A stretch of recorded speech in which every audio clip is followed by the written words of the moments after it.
नमस्कार, मैं हूं आपके साथ विभा उपाध्याय और आप सभी दर्शकों का अन्नदाता कार्यक्रम में स्वागत करती हूं। हमारे देश का किसान जन का पोषक है, वो श्रम का देवता है, अन्नदाता है।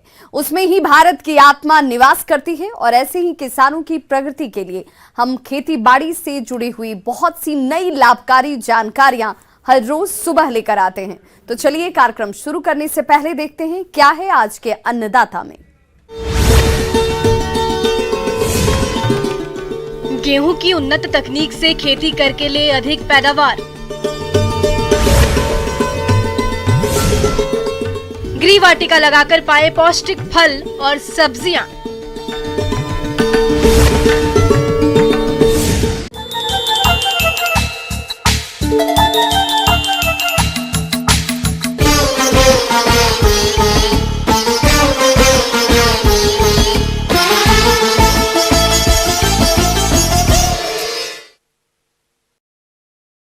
अपने राज्य में इस समय गेहूं की बुआई जोर शोर से चल रही है और प्रदेश के जो किसान भाई गेहूं की खेती करना चाहते हैं उनके लिए ये बुआई का ही समय है। और गेहूं की फसल से अच्छा उत्पादन के लिए किसानों को चाहिए कि आप गेहूं की उन्नत किस्मों का चुनाव करके वैज्ञानिक तरीके से बुआई करें। तो आप गेहूं की कौन कौन सी उन्नत किस्मों का चयन करके बुआई करें, इस बारे में जानकारी दे रहे हैं कृषि विज्ञान केंद्र टाकरडा के शस्य वैज्ञानिक डॉक्टर BL यादव।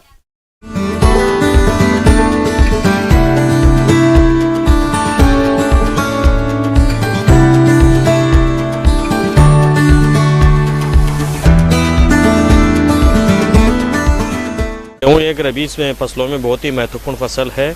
बड़े क्षेत्रफल पे इसकी खेती की जाती है और ये दाने के हिसाब से और चारे के हिसाब से दोनों ही जो है बहुत इसका महत्वपूर्ण स्थान है। दाने के रूप में देखें तो इसकी रोटी बनती है जिसको हम लोग खाते हैं, और चारा के देखें तो हमारे पशुओं के लिए चारे की सूखा चारा जो प्राप्त होता है वो हमारे पशु आहार के रूप में काम में लेते हैं। गेहूं मौसम के प्रति बहुत ही संवेदनशील है। इसके उचित अंकुरण हेतु तापमान 10 से 14 डिग्री सेल्सियस, कल्ले के फूटने के समय 13 से 20 डिग्री सेल्सियस एवं दाना बनने की अवस्था में 20 से 24 डिग्री सेल्सियस औसत तापमान की आवश्यकता होती है। गेहूं के लिए खेत कैसे तैयार करें? सबसे पहले तो जिन क्षेत्रों में गेहूं की मुख्य रूप से जो खेती होती है वो सिंचित परिस्थितियों में होती है, हमारे पास सिंचाई की सुविधा उपलब्ध होती है, वहाँ पे होती है। खेत को खरीफ की फसलों की कटाई के बाद में पलेवा है या जो कंजरों नमी है उसके द्वारा भूमि को तैयार करके रखते हैं। मिट्टी पलटने वाले हल से या डिस्क हेरो से उसको तैयार करते हैं। उसके बाद में कल्टी चला के पाटा लगा के खेत को बिल्कुल अच्छे से पूरा तैयार कर लेते हैं। गेहूं की खेती चाहे सिंचित या असिंचित दशा में करनी हो, दोमट मिट्टी सर्वोत्तम होती है। सामान्य pH वाली जीवांश से भरपूर मृदाएं सोने पर सुहागा का काम करती है। किस्मों का सही चयन करते हैं, उन्नत किस्मों का उपयोग करते हैं हमारे किसान भाई, तो निश्चित रूप से बहुत अच्छा उत्पादन होता है और गुणवत्ता भी अच्छी प्राप्त होती है। और जिस क्षेत्र की जो किस्म है उसको वहाँ अपनाए तो ज्यादा उत्पादन हमको प्राप्त होता है। गेहूं की हम बात करें तो हमारे जो किसान भाइयों की 3077 जो किस्म है गेहूं की बहुत ही किसानों के बीच में प्रचलित है और इसकी डिमांड रहती है और इसका उत्पादन भी अच्छा प्राप्त होता है। साथ ही हमारी जो दूसरी किस्में हैं, राज 3765 है, राज 4120 है, राज 4079 है और राज जो है 4083 है। इस प्रकार की जो ये किस्में हैं इसको हमारे किसान भाई सही समय पे बुआई करके अच्छा उत्पादन हमारे किसान भाई इससे प्राप्त कर सकते हैं। उचित गुणवत्ता वाले 85% या उससे अधिक अंकुरण क्षमता वाले सही प्रजातियों में स्वस्थ बीजों का चुनाव करें। सामान्य समय पर बुआई करने पर सिंचित एवं असिंचित दोनों ही दशा में बीज दर 100 से 125 किलोग्राम प्रति हेक्टेयर प्रयोग करें। विलंब से बुआई की परिस्थिति में बीज दर थोड़ा बढ़ाकर 125 से 150 किलोग्राम प्रति हेक्टेयर की दर से प्रयोग करें। उसमें गोबर की खाद का उपयोग करते हैं हमारे किसान भाई। जो अच्छी सड़ी हुई गोबर की खाद है, गली हुई गोबर की खाद है, उसको बुआई के 4 सप्ताह पूर्व खेत में डाल के अच्छे से मिला देते हैं। 8 से 10 टन प्रति हेक्टेयर उपयोग करेंगे तो निश्चित रूप से हमारा जो है पोषक प्रबंधन अच्छे से होगा। साथ ही मृदा परीक्षण के आधार पे या जो एक जनरल जो सामान्य जो जिसके आधार पे देते हैं हम लोग जिले में, तो 90 किलोग्राम नत्रजन और 30 से 40 किलोग्राम फास्फोरस प्रति हेक्टेयर की मात्रा से हम उपयोग करेंगे तो निश्चित रूप से हमारा पोषक प्रबंधन अच्छे से होगा। जो फास्फोरस की पूरी मात्रा और नाइट्रोजन की 1/3 जो मात्रा है बुआई के समय उड़ के हम देंगे तो निश्चित रूप से हमारी जो फसल के लिए अच्छे गेहूं की फसल होगी। और बचा हुआ जो नाइट्रोजन की मात्रा है 1/3 बुआई के पहले पानी के साथ में जो सिंचाई बुआई के 21 दिन बाद में की जाती है सियारा स्टेज पे, और दूसरा जो पानी है 40 से 45 दिन पे देते हैं, तो उस टाइम में नाइट्रोजन की जो बची हुई मात्रा है उसका उपयोग करेंगे तो निश्चित रूप से हमारी फसल बहुत ही अच्छी फसल होगी और हमारे किसान भाइयों को इसका फायदा मिलेगा। बीज उपचार की हम बात करें, बहुत कम खर्चे में बीज का उपचार करना बहुत जरूरी होता है। शुरुआती अवस्था में उसका खर्चा भी कम होता है। तो सबसे पहले हमारी जो 2 से 2.5 ग्राम जो थायराम होता है उससे प्रति किलो बीज के हिसाब से हमें बुआई से पूर्व बीज को उपचार करेंगे तो इस प्रकार की जो बीमारियां हैं उस बीमारियों से बचा जा सकता है। और जिन क्षेत्रों में हल्की मिट्टी है या दीमक का अधिक प्रकोप होता है उन क्षेत्रों में हमारे किसान भाई जो पिप्रोनिल जो कीटनाशी है पिप्रोनिल 5SC 6 मिलीलीटर प्रति किलो बीज के हिसाब से हम लगाएंगे तो निश्चित रूप से दीमक का अच्छे से प्रबंधन होगा, उस फसल को नुकसान नहीं करेगी। उसके साथ ही तरल जो एजिटोबैक्टर है और PSV कल्चर है इसको लास्ट में उपचारित करें हम बीज को एजिटोबैक्टर से 5 से 10 ml प्रति किलो बीज के हिसाब से उपचारित करेंगे तो निश्चित रूप से हमारी जो गेहूं की फसल है उसके लिए हम लोग 15 से 20% पोषक तत्वों की बचत कर पाएंगे। और PSV कल्चर जो होता है तरल उससे यदि बायो फर्टिलाइजर से हम उपचारित करेंगे जो हमारे तो उससे निश्चित रूप से हमारे 15% के आसपास फास्फोरस की बचत होगी और जो मृदा में जो फास्फोरस है वो उपलब्ध अवस्था में हमारी फसल को मिलेगा और अच्छी जड़ें जमेगी, अच्छी बढ़वार होगी तो निश्चित रूप से हमारी गेहूं की जो है खेती हमारे किसान भाइयों के लिए बहुत ही सफल साबित होगी। बीजों की बुआई सीधी कतारों में 3 से 5 सेंटीमीटर की गहराई में करें। सामान्य दशा में बुआई पर कतार से कतार की दूरी 20 सेंटीमीटर रखें। अभी जैसे नवंबर का महीना चल रहा है तो इसमें गेहूं के लिए बहुत ही जो है 10 से 20 नवंबर के बीच का जो समय रहता है वो बहुत महत्वपूर्ण होता है और इस समय पे बुआई कर देने से हमारे किसान भाइयों को अधिकतम उपज मिलती है और गुणवत्ता भी अच्छी मिलती है, मोटा दाना प्राप्त होता है। किसान भाइयों, अभी तक आपने खेती से जुड़ी हुई कुछ उपयोगी जानकारियां देखी। अब लेते हैं एक छोटा सा ब्रेक, जल्द लौटेंगे और कार्यक्रम में आगे भी है खेती बाड़ी से जुड़ी हुई महत्वपूर्ण जानकारियां, तो बने रहिए हमारे साथ।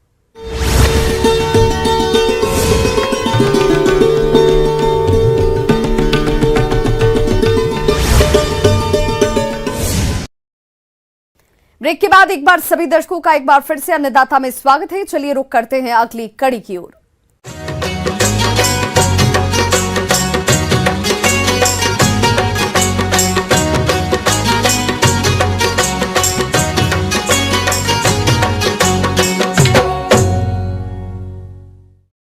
आजकल किसान फल सब्जियों से अधिक उत्पादन लेने की चाह में कई पेस्टिसाइड्स दवाओं का इस्तेमाल करते हैं जिनके उपयोग से मानव स्वास्थ्य पर हानिकारक प्रभाव पड़ता है।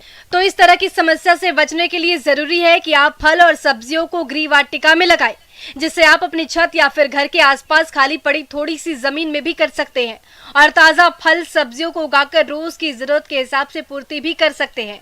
तो आप कैसे बनाएं गृह वाटिका, तो इसके बारे में अधिक जानकारी दे रही हैं विषय विशेषज्ञ नेहा सैनी।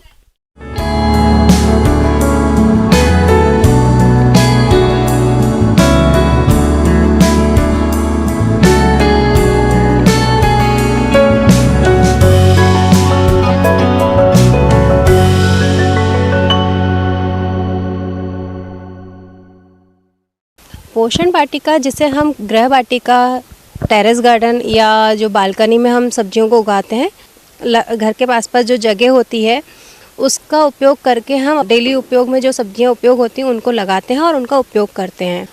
पोषण वाटिका क्यों लगाना ज़रूरी है और उसके क्या फ़ायदे हैं? तो सबसे पहले हमें पोषण वाटिका के थ्रू जैविक सब्जियां प्राप्त होती हैं। दूसरा, हमें ताज़ी और गुणवत्ता यूज़, जिसमें हमें पोषक तत्व अच्छी मात्रा में पाए जाते हैं, वो सब्जियां मिलती हैं, आसानी से मिलती हैं, घर में लगी है, घर के आसपास लगी, जब उपयोग हुआ तब हम उनको उसको तोड़ के आसानी से उपयोग कर सकते हैं। घर में उगाते हैं तो हमारा एक मनोरंजन का भी काम करता है।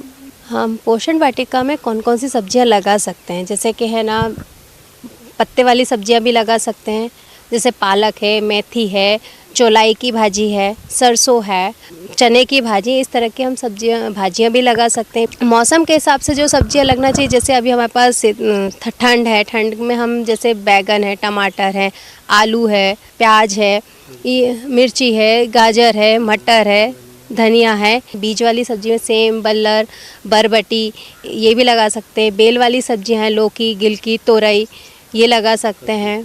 कद्दू है, ये लगा सकते हैं। और फलों में जिसमें हम नींबू के, केला, आंवला, अमरूद, जाम, जामुन, इस तरह से जो पौधे हैं उनको हम लगा सकते हैं और उनका उपयोग कर सकते हैं।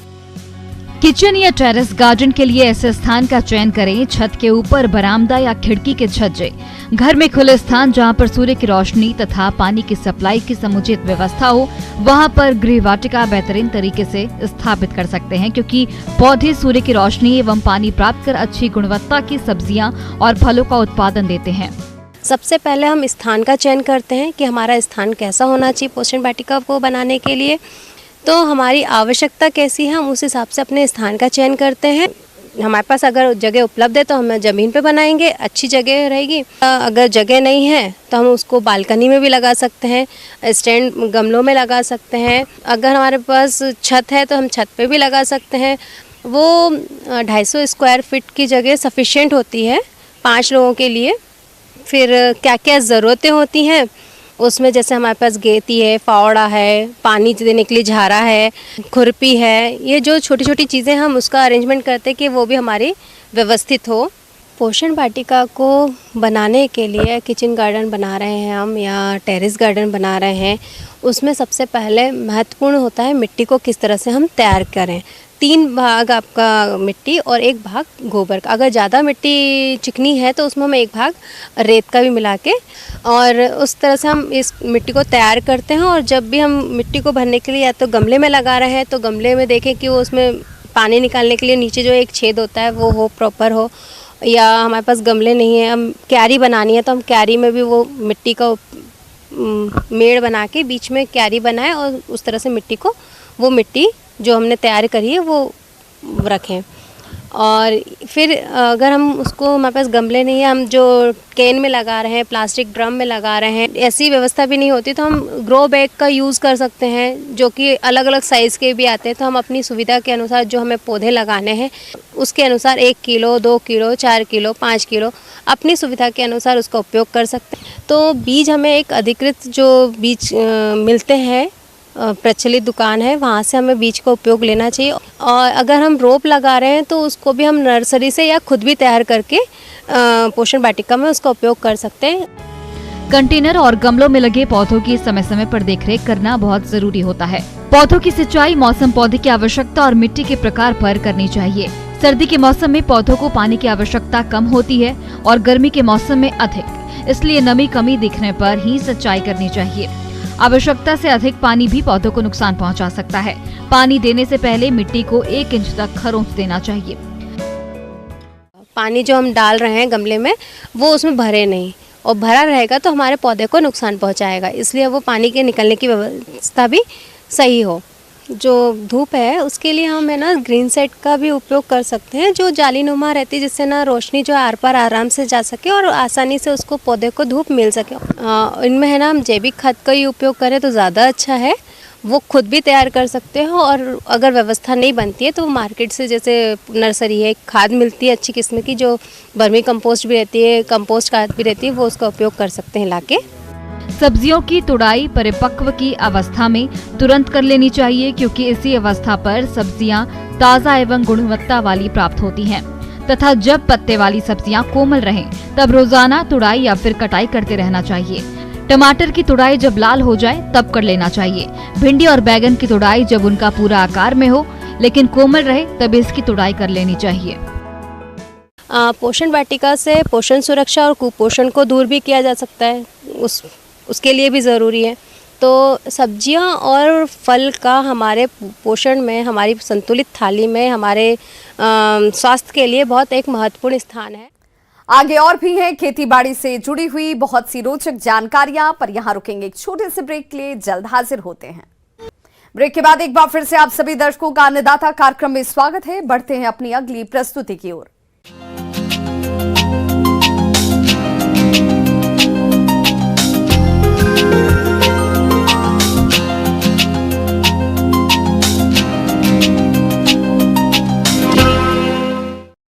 राज्य में गिरते जलस्तर के चलते किसानों का रुझान अनार की बागवानी की तरफ बढ़ रहा है, क्योंकि अनार की बागवानी कम पानी में आसानी से की जा सकती है और अच्छी आय कमाई जा सकती है। अनार इतने औषधीय गुणों से भरपूर है कि इसका सेवन मनुष्य में कई बीमारियों को दूर करने में भी सहायक है। लेकिन इतना कुछ होने के बाद भी अनार की बाग में कई तरह के रोगों का प्रकोप हो जाता है। इन रोगों का समय पर नियंत्रण नहीं करने से बागवान भाइयों को भारी नुकसान होता है। तो अनार की बाग में लगने वाली रोगों का नियंत्रण कैसे करें, इस बारे में अधिक जानकारी दे रहे हैं विषय विशेषज्ञ डॉक्टर RN गुप्ता।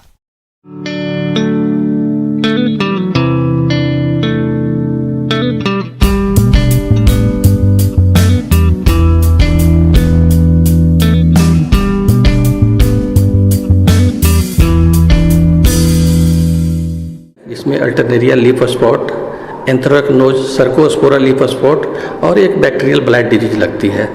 और इसके अलावा एक बहुत ही खतरनाक बीमारी जिसको उक्टा रोग बोलते हैं, विल्ट रोग बोलते हैं, ये मुख्यतः इसमें बीमारियां लगती है। तो सबसे पहले हम अल्टरनेरिया ब्लाइट की बात करते हैं। अल्टरनेरिया ब्लाइट में जो है, इसमें पत्तियों पे छोटे छोटे काले रंग के धब्बे बन जाते हैं। कालांतर में जब फल लगते हैं तो उसमें भी काले काले छोटे रंग के धब्बे बन जाते हैं। तो इसके कारण है कि जो है फलों की गुणवत्ता काफ़ी कम जाती है। तो इस रोग को रोकथाम करने के लिए जो है एक दवा आती है कार्बेंडाजिम प्लस मैनकोजेब का मिक्सर का, उसका 2 ग्राम प्रति लीटर के हिसाब से जैसे ही रोग के लक्षण दिखाई पड़े उसमें आपको इसको स्प्रे कर देना है। और अगर ज़रूरत पड़ने पर इसकी दूसरी दवा का स्प्रे जो है 15 दिनों के अंतराल पे कर देनी है। इस तरह से हम इसको रोकथाम कर सकते हैं। दूसरी रोग जो है आपका सर्कोस्पोरा लीफ स्पॉट है।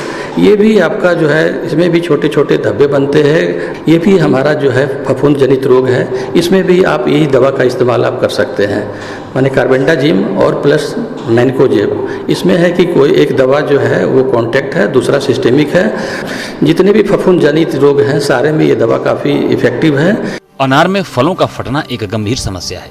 यह समस्या शुष्क क्षेत्रों में बहुत तेजी से होती है। इस विकृति में फल फट जाते हैं, जिससे फलों की भंडारण क्षमता कम हो जाती है। फल पर फफूंदों के आक्रमण के कारण फल जल्दी सड़ जाते हैं, जिसका बाजार भाव कम मिलता है। और तीसरी जो एक बीमारी आती है उक्टा, जिसको हम लोग विल्ट बोलते हैं, ये भी काफ़ी जो है अनार के पौधों को काफ़ी नुकसान पहुंचाते हैं। और ये बीमारी जो है मृदा से होती है, तो आप निश्चित रूप से माने कि ये हमारा उक्टा की समस्या है। जो भी स्वस्थ पौधे जो उसके आसपास हैं उस पर आप स्प्रे कर सकते हैं ताकि उसमें वो बीमारी ना फैले। बागवान भाइयों, रोग से प्रभावित टहनियों और फलों को तोड़कर नष्ट कर दें। इसके साथ ही प्रकोप की स्थिति में कॉपर ऑक्सीक्लोराइड 2 ग्राम और मैंकोजेब 2 ग्राम प्रति लीटर पानी के हिसाब से घोल बनाकर 15 दिन के अंतराल पर बागों में छिड़काव करें। लेकिन अगर आंशिक उक्टा की समस्या है, आपको जो है खेतों का जो है सही चुनाव होना चाहिए। खेतों जो है में जो है आपको जल जमाव की समस्या नहीं होनी चाहिए। दूसरी बात है कि वहाँ पे जो है उक्टा से पहले कोई ग्रसित खेतों का ना हो, स्वस्थ हो। अगर उस तरह का खेत है तो उसमें भी आप सड़ी हुई गोबर की खाद के साथ ट्राइकोडर्मा डालिए। और जिस समय आप मैंने खेत उसको पौधे को लगा रहे हैं उस समय भी आपको ट्राइकोडर्मा और सड़ी हुई गोबर की खाद आपको इस्तेमाल करना है। उससे क्या है कि आपका यह प्रकोप कालांतर में काफ़ी कम जाएगा। और दूसरी है कि आपको खेतों में जो है पोटास की कमी होती है, उसके कारण भी प्रकोप इसका कम जाता है। तो आपको खेतों में पोटास करीब 25 किलो प्रति हेक्टेयर के हिसाब से आपको उसमें डालना है ताकि ये रोग रोधी क्षमता उसमें विकसित हो सके।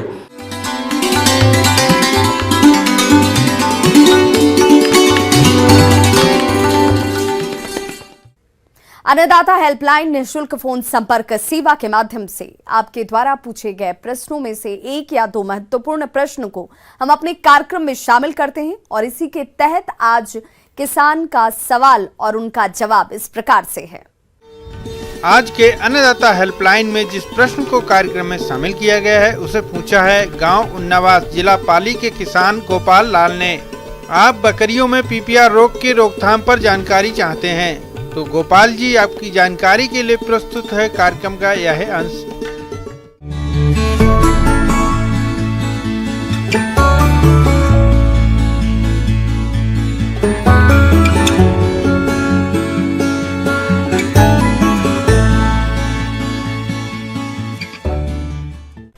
पीपीआर बकरियों में होने वाली एक वायरस जनित बीमारी है। ये बहुत ही अधिक जानलेवा और संक्रामक बीमारी है। ये बहुत तीव्र गति से एक बीमार पशुओं से दूसरे स्वस्थ पशुओं तक पहुंचता है और इससे प्रति वर्ष हजारों ने लाखों की संख्या में बकरियां मरते हैं। किसान भाइयों, बकरियों में होने वाली घातक बीमारियों में है पीपीआर। ये विषाणु जनित रोग है जिससे बकरियों में अत्यधिक मृत्यु होती है। इसलिए पीपीआर रोग को बकरियों में महामारी या बकरी प्लेग के नाम से भी जाना जाता है। ये रोग विशेषकर कम उम्र के मेमनों में और कुपोषण व परजीवियों से ग्रसित बकरियों में अधिक गंभीर एवं प्राण घातक होता है, जिससे बकरी पालन में अधिक नुकसान होता है। क्योंकि ये आप सभी जान रहे हैं कि वायरस जनित होता है, इसी कारण इसके फैलने के माध्यम भी और बहुत सारे होते हैं। जैसे ये हवा के माध्यम से फैल सकता है, डायरेक्ट जानवरों के कांटेक्ट से फैल सकता है, पीने के पानी से फैल सकता है, या खाने पीने में प्रयोग होने वाले बर्तनों के द्वारा फैल सकता है। जो बकरियों के जो संक्रमित बकरियां हैं, इनमें जो लक्षण मुख्य लक्षण दिखाई पड़ते हैं वो इस प्रकार से होते हैं। जैसे शुरुआती समय में बकरियों को काफ़ी तेज़ बुखार रहता है। तेज़ बुखार कहने का मतलब 105 से 6 डिग्री तक भी बुखार, फ़ारेनहाइट तक भी बुखार जाता है। बकरियां काफ़ी सुस्त रहती हैं, चरने फिरने में अपनी रुचि कम दिखाने लगते हैं। झुंड में चलते समय ये काफ़ी पीछे चलती हैं और खाने पीने की कमी होने के कारण ये सुस्त तो रहते ही हैं, साथ साथ धीरे धीरे 1-2 दिनों में कमजोरी आने लगती है और कमजोरी के साथ साथ 1-2 दिन जैसे ही जाता है इसमें सर्दी खांसी के लक्षण आने लगते हैं। इस तरह से लक्षण दिखाई पड़ता है और अंततः बकरियां कमज़ोर होकर मर जाती हैं। बकरी पालक अपने पशुओं को पीपीआर जैसी घातक बीमारियों से बचाने के लिए यदि कुछ पहलुओं पर ध्यान रखें तो काफ़ी हद तक बकरियों को इस रोग से बचा सकते हैं। यदि आपकी बकरी पीपीआर रोग से ग्रसित है तो उसे स्वस्थ बकरियों से अलग रख देना चाहिए। रोगी बकरियों का बचा हुआ चारा स्वस्थ पशु को ना खिलाएं और अगर बकरी बीमार है तो उसे चराने के लिए नहीं लेकर जाएं। पीपीआर रोग से प्रभावित पशु का इलाज योग्य पशु चिकित्सक से ही कराएं। जैसा कि ये वायरस जनित बीमारी होने के कारण इसकी इलाज भी बहुत प्रभावित ढंग से नहीं हो पाता है, क्योंकि कोई भी एंटीबायोटिक्स का भी इस्तेमाल इसमें हम जब करते हैं तो बहुत अच्छा प्रभाव इसका नहीं दिखाता है। तो इससे रोग से बचने का सबसे बढ़िया उपाय और सबसे अच्छा उपाय है टीकाकरण। किसान भाई, हम इस रोग से बचाव के लिए जितना सतर्कता बरतें उतना ही अच्छा है। इसकी टीकाकरण हम 3-4 महीने के बकरियों के से शुरुआत कर सकते हैं। पहला टीका हम 3-4 महीने की उम्र में दें। उसके बाद में इससे 40 से 45 दिन में हम बूस्टर डोज दे भी सकते हैं। अगर नहीं भी दे पाते हैं तो इसको आप सालाना अगर आप रिपीट करते जाते हैं कुछ दिनों तक, 2-3 साल तक अगर आप इसको सालाना रिपीट करें, फिर उसके बाद आपको ये वैक्सीन को 3 साल में भी एक बार दें तो इस रोग से आने की क्षमता नहीं के बराबर रह जाती है। साथ साथ एक सावधानी और बरतनी है, जब आपको वैक्सीनेशन करना हो तो उसके करीब 10 से 15 दिन पहले अगर अपने बकरियों को कृमिनाशक दवा पिला दें तो ये टीका की जो प्रभाव क्षमता है, रोग रोधी क्षमता है, ये हम अधिक हासिल कर सकते हैं और आपकी बकरियों को सुरक्षा अधिक से अधिक मिल सकती है।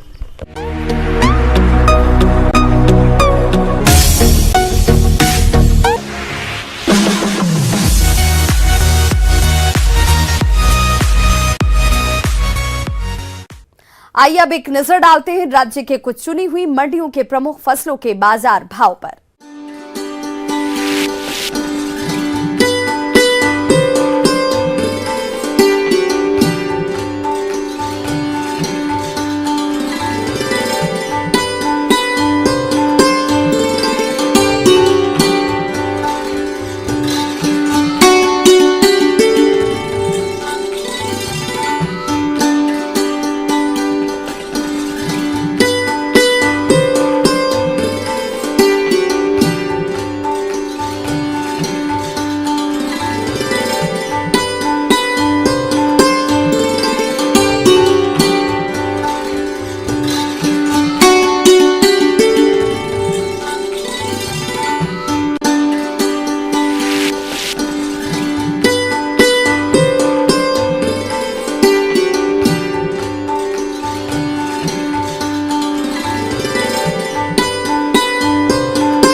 किसान भाइयों, अन्नदाता आपकी सेवा के लिए संकल्परत है। कृषि संबंधित समस्या और सुझावों के लिए आप हमें इस पते पर संपर्क कर सकते हैं।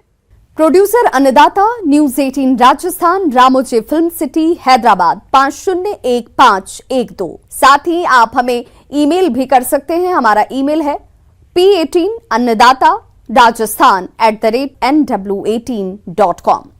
इसके अतिरिक्त आप हमें निःशुल्क हेल्पलाइन नंबर 180088922163 पर सोमवार से शनिवार सुबह 10 बजे से शाम 4 बजे के बीच संपर्क भी कर सकते हैं। किसान भाइयों, अब समय हो रहा है आपसे विदा लेने का, तो हमारी अन्नदाता टीम को दीजिए इजाजत। कल फिर से होगी आपसे मुलाकात कृषि संबंधित कुछ और महत्वपूर्ण जानकारियों के साथ। नमस्कार।